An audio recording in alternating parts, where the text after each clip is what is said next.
Hello, everybody, and welcome to Bright Founders Talk at Temi. Temi is an international software development company that designs, builds, and delivers software for sustainable businesses and promising startups. Welcome to our podcast, where we bring you the most inspiring stories of entrepreneurs and experts in the software development industry. Each week, we interview successful leaders who share their unique journeys and valuable insights. I'm your host, Barry, and today we're lucky enough to be joined by a remarkable guest, Ada Liu, co-founder and CEO of Blueberry AI. Hello, Ada. Welcome to the podcast. Hi, Barry. Very nice to meet you. Thank you so much. We really appreciate you taking time out of your day to join us. Thank you very much for that. So for those who don't know you, could you just tell us a bit about yourself and the company that you work at? Yep, I'm Ada, one of the founder of Blueberry AI, and this is actually my second company. So my first company is a design consulting firm called Share Creators. And for Share Creators, it's mainly focused on the game industry. Every year, the top 5 mobile games that released into the market, for example, like PUBG Mobile, Diablo Immortals, we're working a lot on those art productions. And that company has roughly around 100-ish artists as a full-time. And this software company was incubated inside the Share Creators design consulting firm, and Blueberry AI is mainly focused on 3D digital asset management. Big words. So basically, a simple way to put into it is designer's Dropbox. So you can preview all the 3D assets like Maya, 3D Max, ZBrush, all of those files that you can just preview and see all the channels, normal map, diffuse maps without downloading. So the reason that we working on this is because when we are working on the design consulting firm, all of our artists were fully remote, and it's a painful experience for us to finding the assets, especially if we do not know the files naming conventions. We cannot find the files. And also we have a dedicated artist managing all the files locally. So we need to download everything and then open one by one locally and make a screenshots and put into Excel sheets. And that's a very slow way to managing of the game assets. So that's the reason we started to working on this company to solving our own issues. And after working on that for a while, our clients started to asking us, "Hey, Ada, can you sell this to us?" So that's how we started on this business. So far, we have been running Blueberry AI for 3 years. Oh, amazing. Have you always been interested in like video games? Or was it something that you accidentally found yourself in? Yeah, so my first job before starting the startup, I was a director of NetEase Games. I think they are right now the 5th biggest game company in the world. I was their art director in the North American office to supervise all the game productions. Yes, so I really like the drawing. And game industry is a good way to express the creative energy. And throughout my life, I studied art and design, so that's a good career choice hiding in there. But at the time, I didn't know that I want to open a startup. I have the startup idea after working in NetEase for like 3.5 years. And have you found networking important when you're becoming an entrepreneur? Is it something that's really important, or do you think you can do it without having a strong network? I think network is definitely important, but I'm an introvert, so I never intentionally to expanding my network. Especially for conference, still in nowadays. I'm very scared of going to conference to talking with a lot of strangers. But that's the entrepreneurship, right? You overcome yourself every day. I'm going to conference. I'm telling myself if I'm not speaking, probably my company would fail. That's just a joke running inside of our company. But I do agree that. If we are working on a 2B business, it's always a word of mouth business. So if you're doing something exceptional in this field, people will start to come to you and you expanding your network gradually. So for example, right now, almost all the middle-sized game companies in China market, I know almost all of them. So I never intentionally to do that. It's just because both of our company focused on the game field, and we have one client. Clients introduce more clients, so that's how I get to know them, and make sure that they deliver good service. When they have exceptional experience, they would introduce you to other clients, their friends. Amazing. So you've talked a little bit about what inspired you to start Blueberry AI, but what problem is Blueberry AI trying to solve, and why is that important now? Yeah. So Blueberry AI is trying to solve two issues. Number one is the game digital asset, 3D digital asset management. So we have three types of clients. Number one is game industry, and number two is industrial design. Actually, we also have a lot of car companies as our clients, and also home appliance companies as clients because they also have a lot of 3D assets. And number three field is retail clients.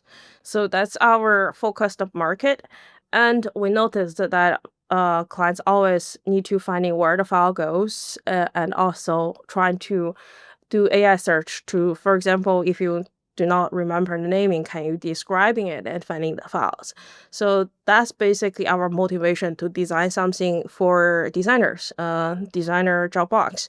On the top of that, the second layer is that we noticed that a majority of the assets, data that clients have are unstructured, and they didn't really utilize their own data to train their private AI to utilize that to generate more revenue. So that's the second part of our business. So for all of our AIs are privately deployed onto clients' own server, and we train the private AI models for clients so they can use their own metadata to have better conversion rate, to have the AI agent that can do the compliance detection, to finding out the new design trend. So that's also the way why we are working on this, because helping our clients to utilize their old data to generate more revenues. So what makes Blueberry's AI technology different from others in the space? Number one thing is that we have a Kiwi engine. So the Kiwi engine side is very powerful. We're the only one on the market can preview Maya and 3D Max file formats. So those are the essential file formats for game industry. And for industrial design clients, it's usually UTNX alias. So those formats. So this Kiwi engine can open those 3D files on Chrome browser directly without downloading. So the key difference in here is we have a powerful engine that can render the 3D models in real time. And number two part is that our storage is not only storage, it's also a data engine. So basically all the data stored in there can extract the metadata and utilize for training the private AI models for their agent, for their knowledge base agent that you can ask questions. For example, our clients usually ask, hey, what is my best ROI last month for the advertisements? So that's they quickly getting a bot's answer. And also, for example, what is the design trend in the next month or last year? So it's quickly organizing the information for clients. So basically, revive all the previous older data to make sure it's useful for our clients nowadays usage. How has the product evolved from like your initial vision when you first started to where it is now? How it's evolved, actually it's happened in a very organic way. I think there's a big thing for tech is that what you're good at, your advantage on the top, plus the industry trend, technology trend, then is a momentum.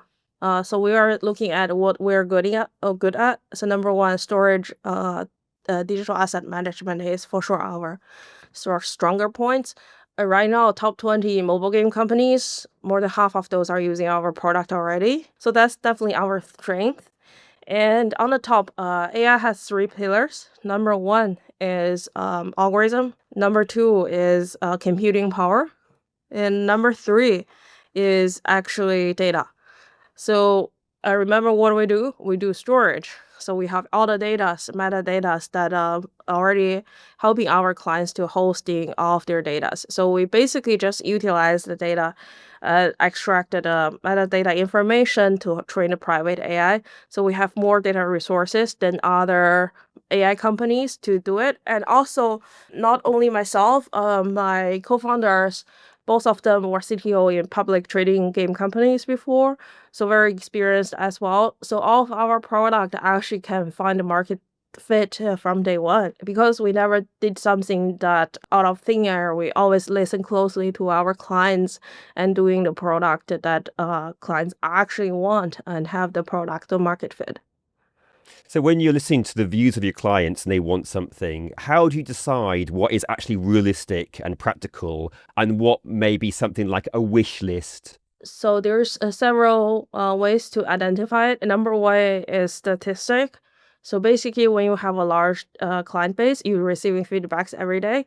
And for example, if 10 clients, 9 clients mention this, you for sure knows that this is a standardized product. And number two is actually based on experience. So that's the reason that I do think it's can be successful for like a college dropouts to be successful. But if you see the statistic, actually like serial entrepreneurs, the successful rate is much higher. That's the reason is because they're more experienced, can identify which one is actual business opportunity. So there's two ways to put this. I also find founders that with technical background have a hard time to identify which is the true pain point, which one is looks like a pain point but are actually not as a pain point. So I think different type of founders have their different unique advantage. I think my advantage is product design and also business intuition. And that comes with a lot of experience, I imagine. Now, I'm going to go out on a limb here and assume that you haven't had the perfect, like, no problem career in your life. What was the biggest or toughest lesson that you've had to learn as a co-founder? As a co-founder, there's so many bumpy roads. I never heard any startup that going smoothly and never encounter any difficulties or big lessons. For example, I remember the very first thing is doing background check for new hires. That's a very important thing. So we hired a sales director, and the salary is so high at the time. We just raised the funding, and we did a background check for 5 person with headhunters. And the background check is very good. However, after on board, she's not coming to work and she's not going to visiting clients. There's something wrong in there. But there's already like 5 background checks, super good. So we're thinking, hey, is that because of we're not patient enough? What's going on there? So we waited 3 months, and then we find out, oh, this is not right. So we reach out to their headquarters in other country to do the background check with the HR director and finding out, oh, the sales record is completely off and work time is even off. I remember there is a YouTube interview with Brian Chesky of Airbnb founder. I fully agree with him that if you are interviewing executive level, they are black belt level. So spend more time on background check is more important than interviews because they know exactly what you want to know. So they will say things that you want to listen. So background check is more important than reference checking across in the industry to make sure that this person is the correct person. It's very important. If you have a bad hire, it's not only you lost the budget that you spend on this person, also the team cost. So for example, if this person left, what is that gonna impact other team members mentally? Is that gonna impact your own sales pipelines? So all of these are hidden cost. So actually, based on our research, I think it's done by Tencent or somewhere, cannot remember clearly, but it's usually triple than the price of you're paying for this employee. So hiring is a very important thing. And second biggest lesson is security. So for your code security and also your cyber security, those are big parts as well. So since we're talking about hiring, like maybe not at the executive level, but maybe lower level, what kind of qualities or characteristics are you looking for in like-minded people? I think for like-minded people, there are several aspects. Number one is that for me, raw smartness, actually important. I don't think this is emphasized enough in the society. Because we do notice that some people learning things super fast sometimes spend more time to learn. So raw smartness, intelligence level make a big difference. That's number one. Number two is dedications. If this person is smart, we have several PhDs, AI experts graduated from Ivy Leagues. If the person is dedicated, then their outcome is actually several times more than other people. If the smart people do not dedicate, actually the output is not good as well. So dedication is also another thing. And I think these two parts make a big difference. And the third part is actually a majority of the HR and founders overlook is that personality-wise and how good is this person. There's when you do running business, you find out not everyone is super nice. I hear the story from our founder friends that they have a super smart engineer manager sold the code to the competitors. So things like this happens. So the person themselves, their ideologies, and also their personalities matters as well. This is the foundation. Look at the person as the foundation first, and then looking at skills. That's the top beauty. That's really insightful. Thank you for sharing that with me. Very interesting. So if we just move away from the hiring now and look more towards the future trends, like where do you see Blueberry AI in 5 years' time? So in the general trend, number one is that we for sure will start focus on our three industries to make sure that we expanding well in these three industries. And I don't think a designer's storage system should limit it to three industries. So basically, designers' Dropbox should be expanding to all media to manage all types of media. So that's our in general goal. And actually, we received several acquisition offer already, but we want to see how big that we can grow in the next few years. So if we just take a more blanket approach and have a look at AI in general, like what things are you most excited or concerned about with the future of AI? I'm very excited about the vertical industry agents. I don't think the AI agent can be covered to all industry like a super agent. I don't think it's gonna be valid for next several years. So that's vertical knowledge agent, like for example for industrial design, should be very different from the agent from game industry. And they have more specific knowledge. So that's the number one part I'm predicting and exciting about. Number two is actually generated 3D models. The generated 3D are not good enough. It's because the polycounts and also the poly layouts is not quite right now. You cannot do the rigging animations after it. Because the AI models that you can find for trainings on the market are not as much. Think about OpenAI; they basically scan the entire internet in order to build it. But the 3D models on the market aren't that many enough. But once they have it, it's gonna revolutionize the entire game industry or industry design. So think about it: the phrase that you're using, we can generate immediately, and it's accurate enough then that's how much time that you're gonna save. So 3D generative part is exciting, but right now it's not good enough. If the model generated, the quality is an issue.